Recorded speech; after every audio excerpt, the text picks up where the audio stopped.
Dadako na po tayo sa ating pong laging hinihintay tuwing umaga.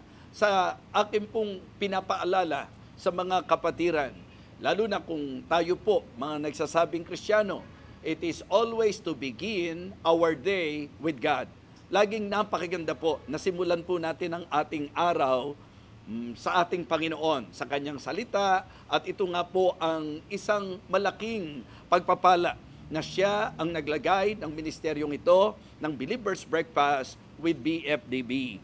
At ating pong tatalakayin ang isang mensahe na po pwedeng magpalakas talaga sa bawat isa po sa atin. So let me share with you this morning the message I entitled, The Liftings of the Lord. The Liftings of the Lord. Yung pagtataas po ng Panginoon. Yung pag-aangat ng Panginoon. Isang bagay na dapat nating maunawaan na yan po ang ginagawa ng Panginoon sa kanyang mga anak, lalo na po sa mga kumikilala sa kanya at talaga namang nagpapakababa sa kanyang harapan. Ating pong gagamiting teksto ang James chapter 4 and verse number 10. James chapter 4 and verse number 10. Ang sabi po ng Bible, okay, humble yourselves in the sight of the Lord, and He shall lift you up. Humble yourselves in the sight of the Lord, and He shall lift you up. Sa ating pumbuhay bilang mananampalataya, isang napakagandang bagay na ang ating pong maranasan ay ang pag-aangat ng Panginoon, ang pagtataas ng Diyos. Siguro po, malinaw na kaagad na dito po sa ating talata, ang key para ma-experience natin ang pagtataas ng Panginoon is humility. Humility is the key for us to experience the liftings of God. Ang susi po ay ang pagpapakababa. Sapagkat sa pagpapakababa, doon po natin pinakikita na kinikilala natin hindi po ang ating kakayahan, kundi ang kakayahan ng Diyos. Hindi po ang ating kagalingan, kundi yung kagalingan ng Diyos. Hindi po ang ating magagawa, kundi kung ano po ang magagawa ng ating Panginoon. Kaya mga kapatid, isang bagay po na nais kong ipaalala sa panimulang ito ng ating pong pagtalakay, na sa Biblia po niliwanag na yung pong mga nagpapakababa, yun po ang itataas ng Panginoon. Of course, doon po sa kabilang panig nito, once na ikaw naman ay nagmamataas, ikaw ay ibababa ng Panginoon. Isang napagandang paalala po yan para sa ating mga mananampalataya, because sometimes we have the tendency na tayo po ang gumagawa ng paraan, na tayo po ang nag-aangat ng ating sarili, na tayo po ang dumidiskarte. Hindi po yan magiging epektibo, mga kapatid. Sa Kristyanismo po, ang susi ng pagtaas ay ang pagpapakababa. At sa pagpapakababa, ipaparanas ng Diyos sa atin kung papaano niya po tayo iaangat, kung paano po niya tayo itataas. I believe sa marami po sa atin na nakikinig ngayon, posible po na one way or the other, we already experience this thing in our life.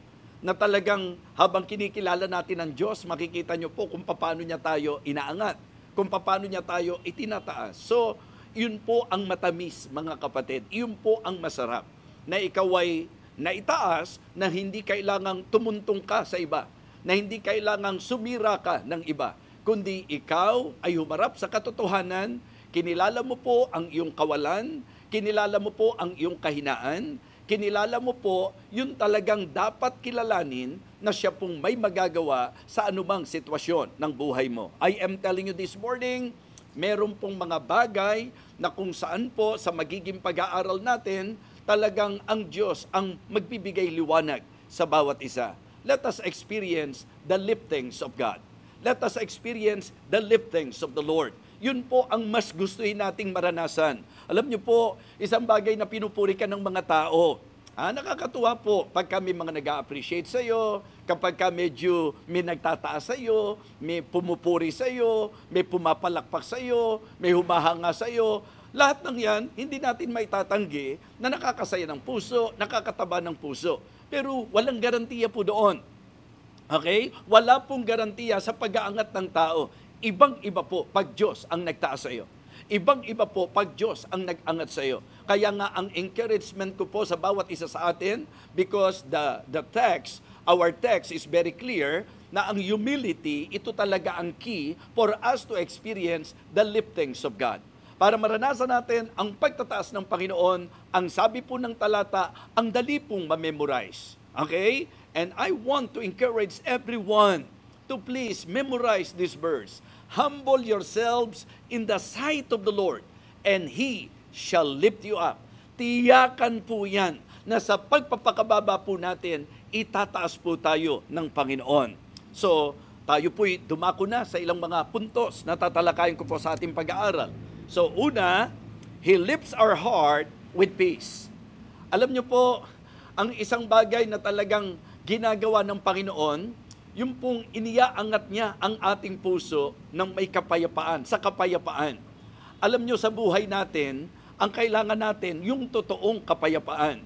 I remember our Lord Jesus Christ sa John chapter 14 verse number 27, sinabi po niya sa kanyang mga alagad na yung kapayapaan niya, yun ang ibinibigay niya. At alam niyo po, yung kapayapaang ibinibigay ng Diyos, iba po sa kapayapaang ibinibigay ng mundo. Ang kaya pong ibigay na kapayapaan ng mundo, may hangganan, temporary mga kapatid. But it is really great and wonderful to experience yung pong kapayapaan na masasabi nating bigay ng ating Panginoon. And for us to experience that, kailangan nating magpakababa at kilalanin po natin siya. Kaya sa atin po, sa bawat isa na nakikinig ngayon, kung ang inyo pong puso ay puno ng pag-aalala, kung ang inyo pong puso ay puno ng kaguluhan, marahil nahandyan po ang maraming pasan at dagan na nasa ating puso, kailangan pong maranasan natin yung pag-aangat ng Panginoon. At alam nyo po, mga kapatid, He lifts our heart with peace. Yung pong kapayapaan na hindi masayod ng isip ng tao, mga kapatid. Hindi ba ang sabi nga po sa Bible, malinaw po ito and the peace of God, which passeth all understanding, shall keep your hearts and minds through Christ Jesus. Diba? So mga kapatid, yun po ang isa sa masasabi po nating gusto ng Diyos na ibigay po sa atin yung kapayapaan, yung kapanatagan. Ayaw po ng Panginoon na Kristiyano ka, puno ka ng mga agam-agam, puno ka ng kabalisahan, puno ka ng kabigatan, pero hindi natin mararanasan ang kapayapaan ng Panginoon kung hindi po natin siya kikilalanin. Mga kapatid, ang isang pag-aangat ng Panginoon ay ang pag-aangat ng ating puso sa kapayapaan. Na kung gulong-gulo ka, kung bigat na bigat ka, lapit po tayo sa Kanya. I-acknowledge natin that we really need Him in our lives. Come unto me, all ye that labor and are heavy laden, and I will give you rest. Take my yoke upon you, and learn of me, for I am meek and lowly in heart, and you shall find rest unto your souls. For my yoke is easy, and my burden is light. Mga kapatid, yung peace na pinag-uusapan natin, it is the peace that comforts our soul. Ito po yung kapayapaan na talagang magbibigay kaaliwan sa atin pong mga kaluluwa. At ang pinaka magandang bagay na gagawin po natin sa buhay natin is to always recognize and acknowledge na ang Diyos ang kailangan po natin. Amen? Pagod ka na ba? Magulo na ang isip mo? Bigat na ang puso mo? Ba't di ka magpakababa? Ba't hindi ka magpakababa? Ba't di ka lumapit sa Diyos? Bakit hindi mo isuko ang buhay mo sa Diyos at itataas niya, iaangat niya? Ang puso mong nabibigatan, iaangat ng Panginoon yan. Mga kapatid, kung tayo po ay nahandoon sa ganung katayuan, sinasabi ko po sa inyo na sa Biblia, mga kapatid, kung tayo po sa ating buhay na puno ng kagulumihanan, ang kakailanganin natin yung peace na ibinibigay ng Panginoon. Okay? It is the peace that comforts our souls. It is the peace that can calm the storm. Okay? Ito po yung peace that calms the storm. 'Di ba? Marami po tayong mga nararanasan. Ngayon, literally, may ina-announce na super typhoon. Meron pong bagyo at alam po natin, typically, human tendency po yan. Dahil may darating na bagyo, syempre hindi mo maiaalis. na medyo mag-aalala ka, di po ba? So, yun po yung literal na storm. But I want all of you to know that in the Bible, di po ba? Actually, sa kanta, meron po tayong inaawit di ba? Na shelter in the time of storms. Di ba? Sa panahon ng bagyo, nandyan ang Panginoon na po pwedeng kumalma sa iyo. Po pwedeng siya po ang kumalma doon po sa bagyo na nararanasan mo sa buhay mo. Kaya nga mga kapatid, wag po tayong padadala sapagkat ang kailangan po natin, kasi ang bagyo po, realidad po yan. May ginagamit po akong illustration.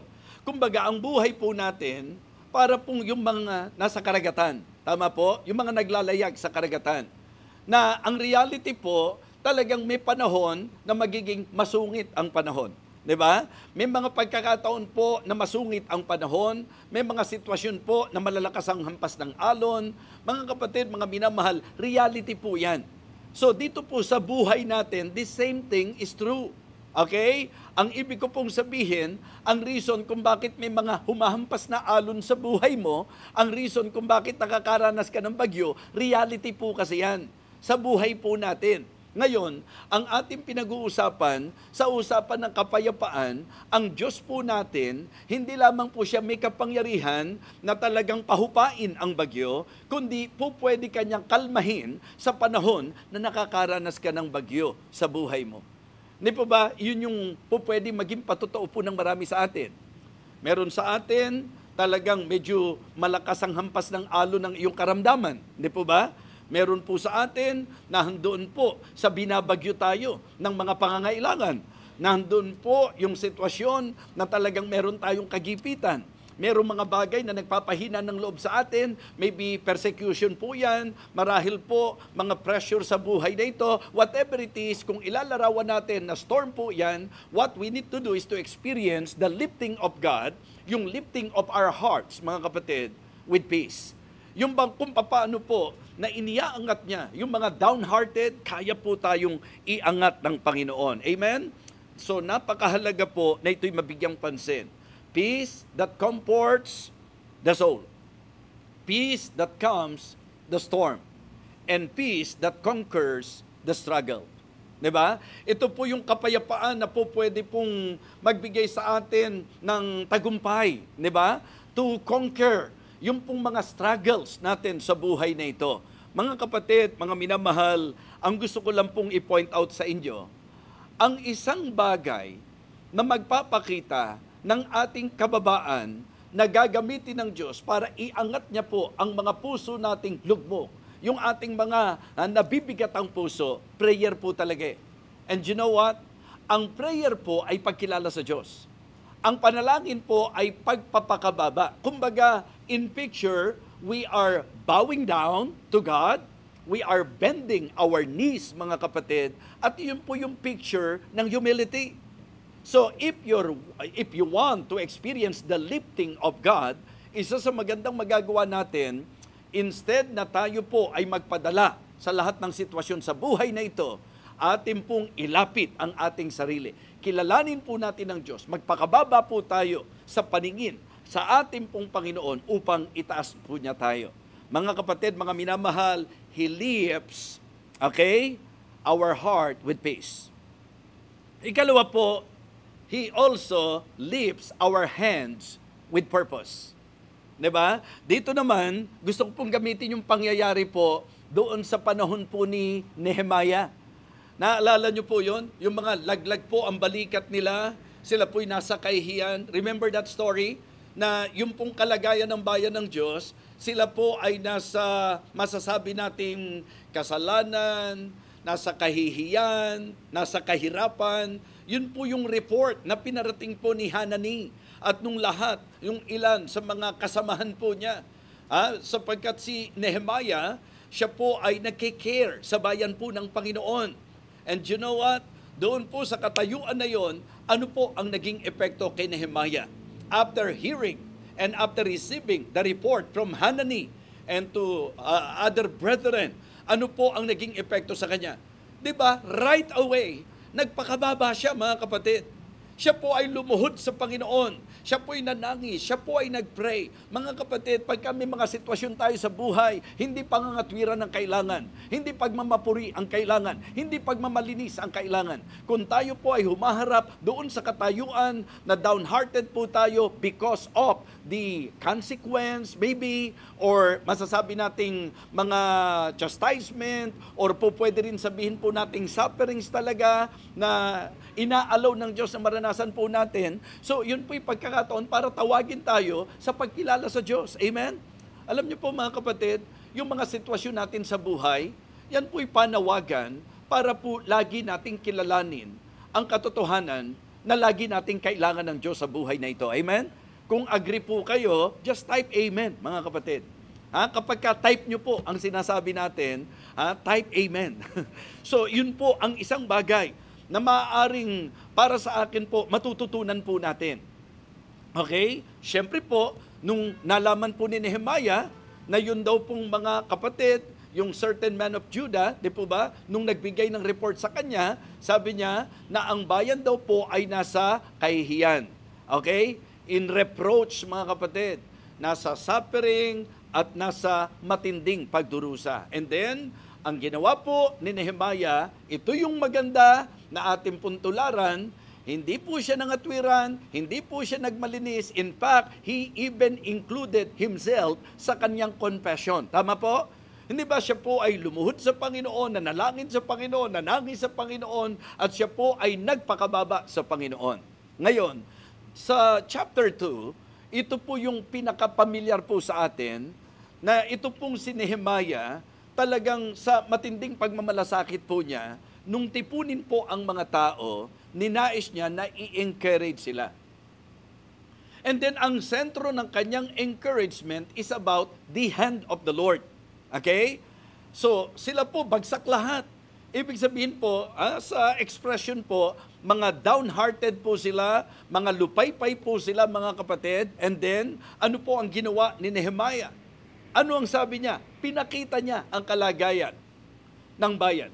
Ipinakita niya ang hindi nakakatuwang kalagayan ng bayan.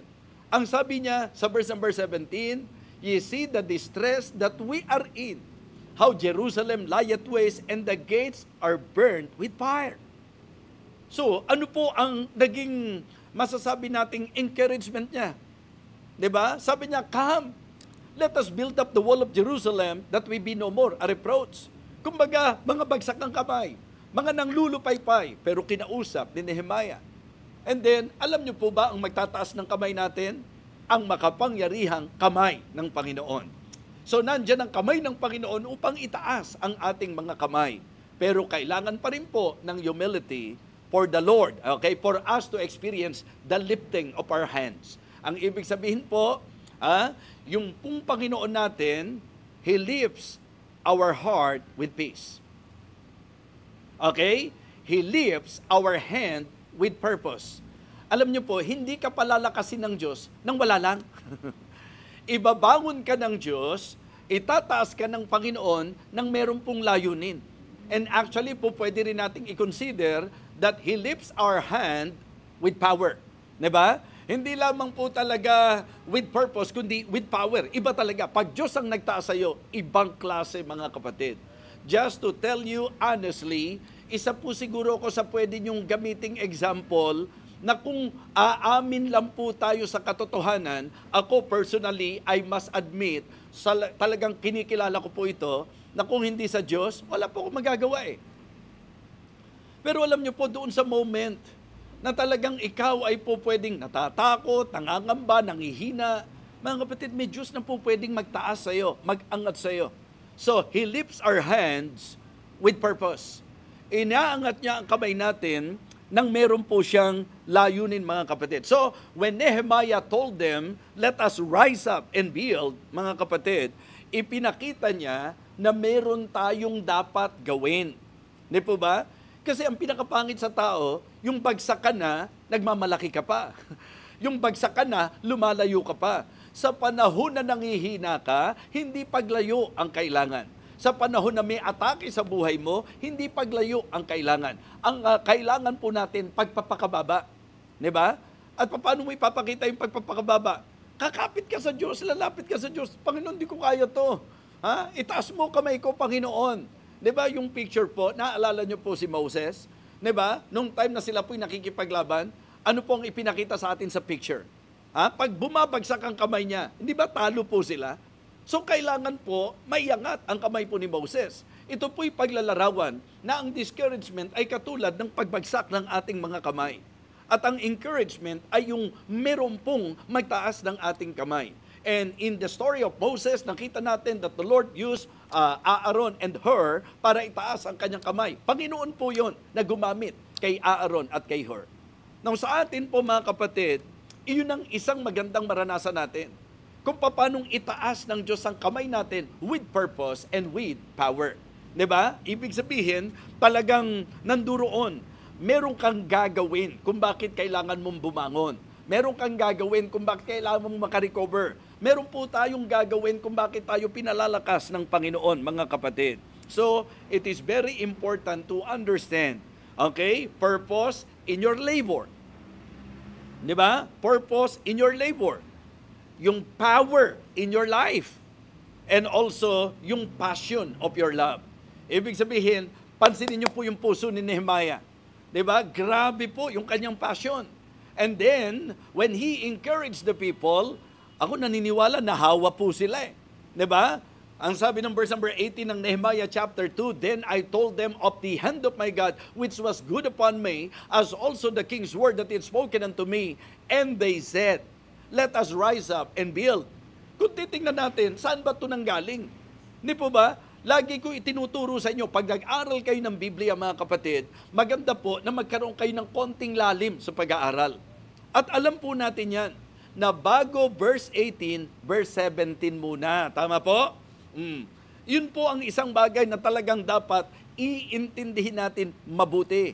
Malaki ang kinalaman ng verse 17 sa sinabi po at doon sa isinasaad ng verse 18. Kasi ang nabasa na natin sa verse number 18, mga, di ba, talagang umangat ang kamay, let us rise up and build, let us. Sila pong lahat, mga na-encourage, mga kapatid. Pero ang encouragement na yan, saan po nanggaling?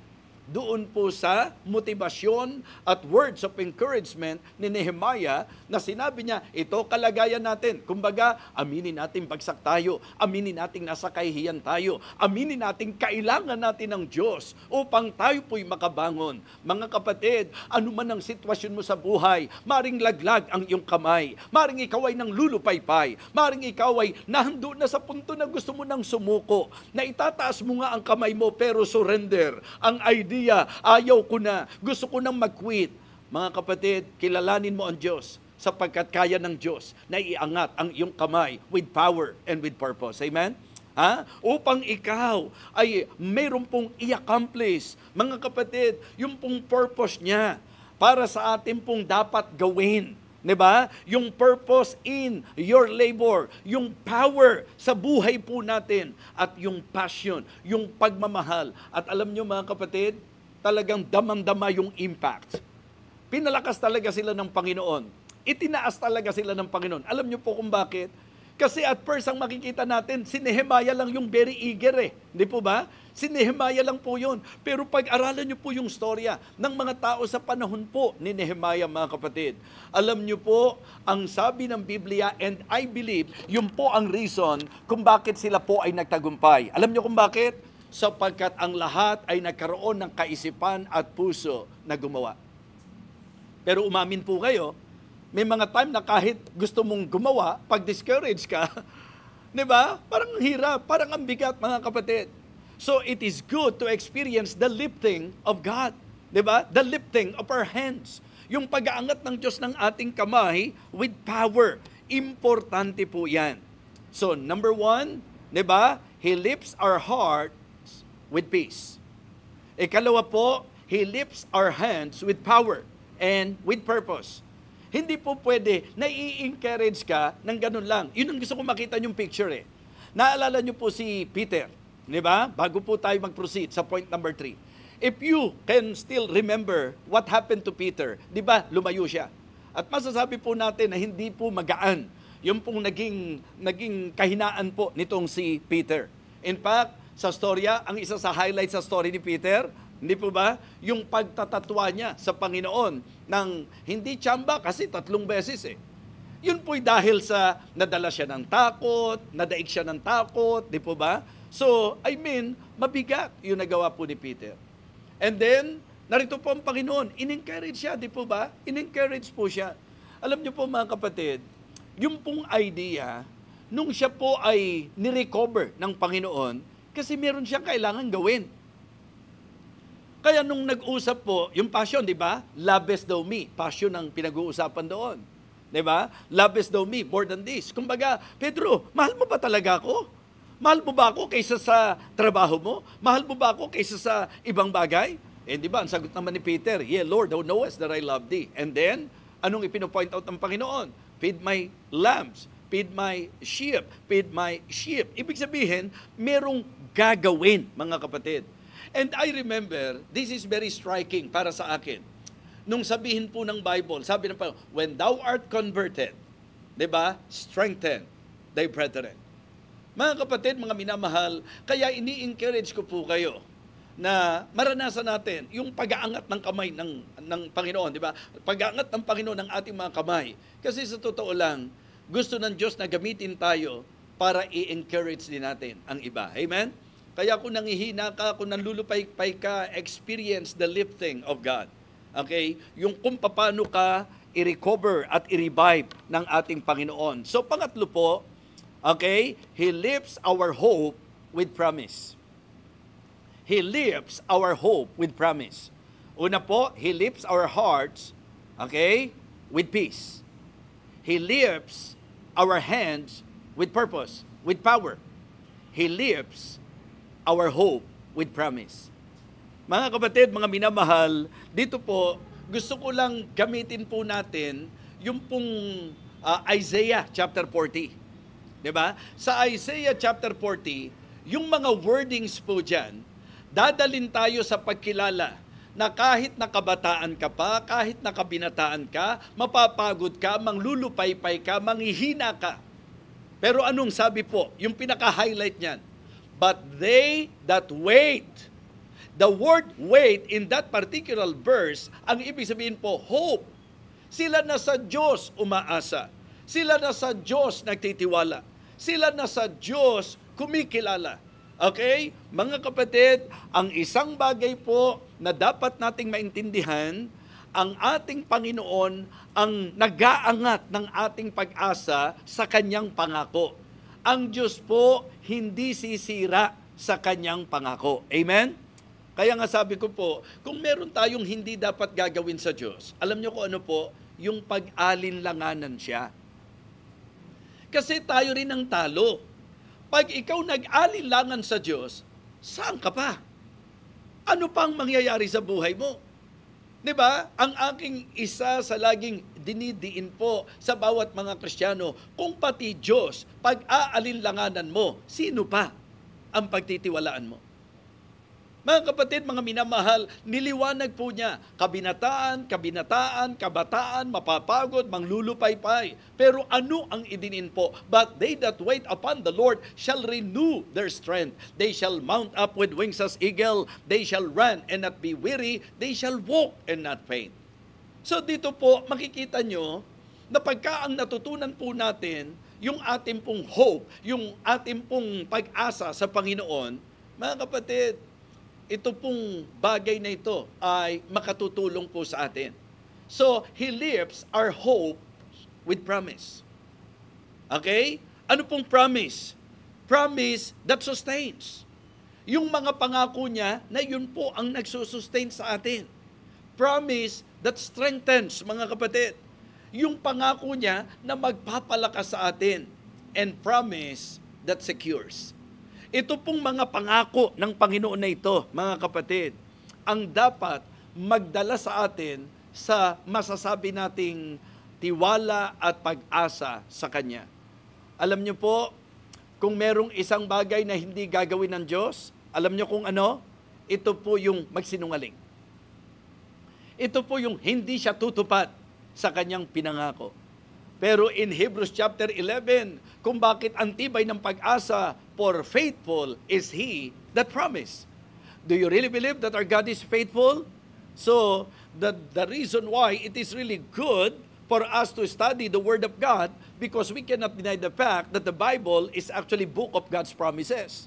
Napakadami pong pangako ng Panginoon. In fact, sa ganung paraan lang po na mag-aral tayo, aralin mo lang ang pangako ng Diyos. Hindi po pwedeng mabubuhay ang pag-asa mo. Hindi po pwedeng hindi aangat yung iyong pag-asa. Mga kapatid, kung ikay nahihina ng loob, pumunta ka sa pangako ng Panginoon. Amen? Let us remember and recall the promises of God. Samantalang ginagawa natin yan, ipaalala natin sa sarili natin, siguro kantahan na natin, standing on the promises of Christ, my King, di ba? Through eternal ages, let His praises ring.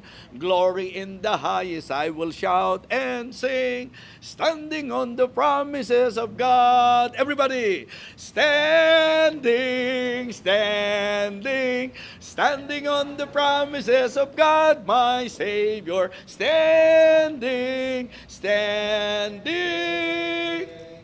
I'm standing on the promises of God. Amen? Kita nyo naman, meron pa akong mga backup singers dito, di po ba? Well, mga kapatid, sa totoo lang po, isang bagay na natutunan ko sa buhay ko, kasi may mga pagkakataon na pagka by sight po tayo, talagang ang epekto po nito sa atin hindi maganda. Pag dumarating tayo doon sa talagang ang pinangahawakan na natin, tao, mga kapatid, hindi po pwedeng mapanghawakan talaga eh.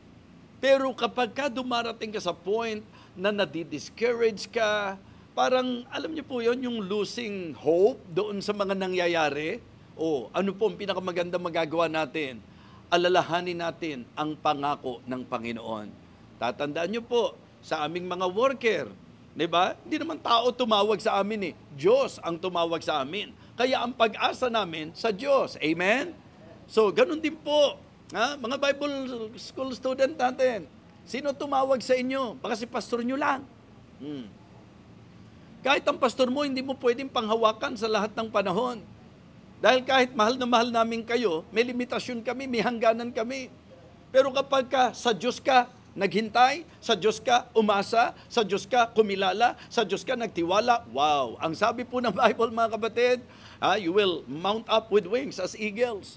Mga kapatid, panayang lipad mo niyan, mga kapatid. At yun po yung pagtataas ng Diyos. Amen?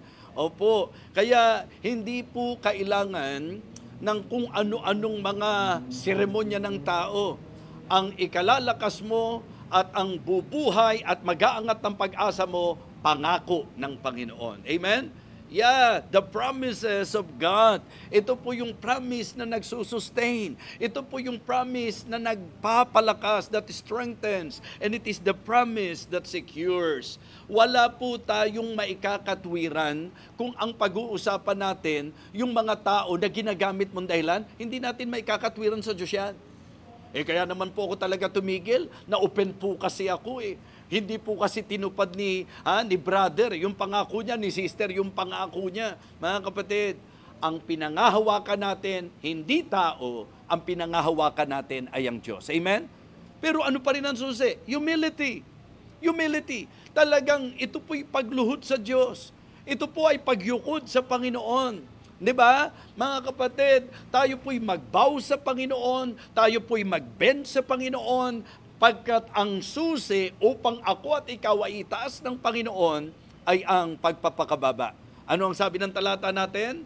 Humble yourselves, di ba? In the sight of the Lord, and He shall lift you up. Yan po ang sinabi ng salita ng Diyos. Mga kapatid, the liftings of the Lord.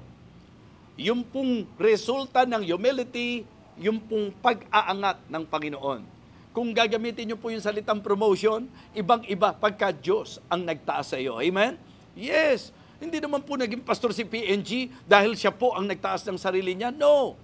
Sa panahon ng Panginoon, sapagkat natutunan po niya na kilalanin ang Diyos sa buhay niya at ang tawag ng Diyos sa buhay niya, mga kapatid. Hindi naman po niya iniisip at hindi naman niya inaasahan na laging isa-shoutout siya sa Believer's Breakfast. Napapansin nyo ba? Ang commitment ko po, lagi ko siyang isa-shoutout hanggang April po yan.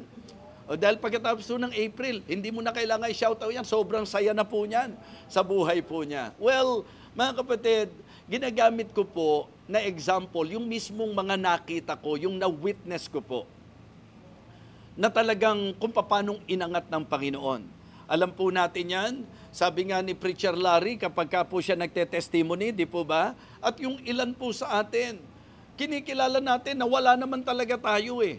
Pero nung atin pong kinilala ang ating kawalan at sinunod natin, nagpasakop tayo at nagpakababa tayo sa harapan ng Panginoon, inangat ng Panginoon ang bawat isa po sa atin. Amen? Kaya kung medyo bigat ang puso mo, gusto ko ipaalala, kayang iangat ng Diyos ang iyong puso sa kapayapaan. Amen? Kung medyo laglag ang kamay mo at nanghihina ka, kayang iangat ng Diyos ang kamay mo na may kapangyarihan at ng may dahilan. Amen? Meron pong purpose, mga kapatid. At kung may mga pagkakataon na nahihinaan ka na ng loob na tila walang mangyayari sa buhay, mga kapatid, kasinungalingan ng dyablo yan. Sapagkat pag nagpakababa ka sa Panginoon, itataas niya, iaangat niya ang pag-asa mo sa kanyang mga pangako. Ang Diyos ay hindi sisira sa kanyang pangako. Kaya tingnan niyo po kung saan ka before, nasaan ka na ngayon. Di ba? So, at wag ko kayo magsasawa, sapagkat marami pong lagi nagsasabi, Bishop, nakakatuwa po, sa kabila nung paggamit ng Panginoon sa iyo, kung saan ka nakararating, pero nakakatuwa sa iyo, hindi ka nagbago. Ang isang tuwan-tuwa po ako dyan, shout out kila Ate Ana, kila Ate Marikita, kila MJ De La Rosa. Every time na magkikita-kita kami, kasi mahabang panahon, di kami nakikita, pero ilan po sila sa napagministeryohan po ng inyong lingkod. Sa pangunguna po ni Pastor Robert Victoriano, Pero alam niyo po, ang isang lagit-lagi, hindi nila alam, na-encourage nila ako, na-motivate nila ako lalo, na magpakababa. Bakit? Kasi tuwing magkikita po kami, ang isa sa sinasabi nila, Bishop, alam mo, nakakatuwa ka, hindi ka nagbabago. Buti po, hindi sinabing wala kang pagbabago, hindi ganon. So, yung hindi ka nagbabago, ang ibig sabihin po mga kapatid, yung bang kung paano nakikita nila kung ano po ako sa kanila before, mga kapatid, ang katwiran ko po kasi lagi doon, kung totoo kung totoo na ang tingin nila, inangat na ako ng Panginoon, kung ang totoong tingin po nila, pinagpala na ako ng Panginoon, pinro-promote ako ng Panginoon, mga kapatid, iyon ang magiging sagot.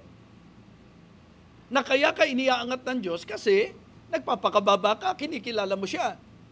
So mahirapan kasi ang Diyos na itaas ka kung ikaw mismo nasa itaas ka na kaagad eh. Di po ba? Pagka nasa itaas, bagsak na ang dapat po dyan mga kapatid.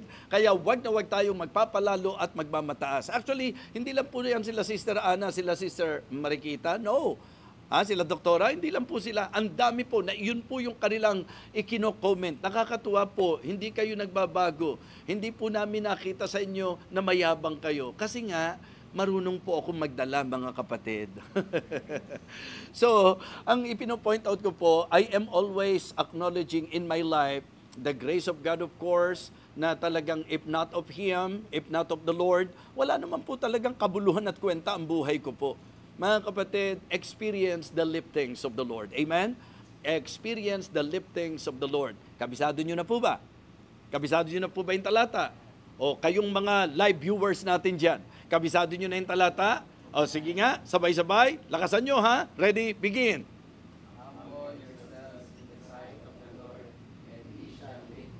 Humble yourselves in the sight of the Lord, and He shall lift you up.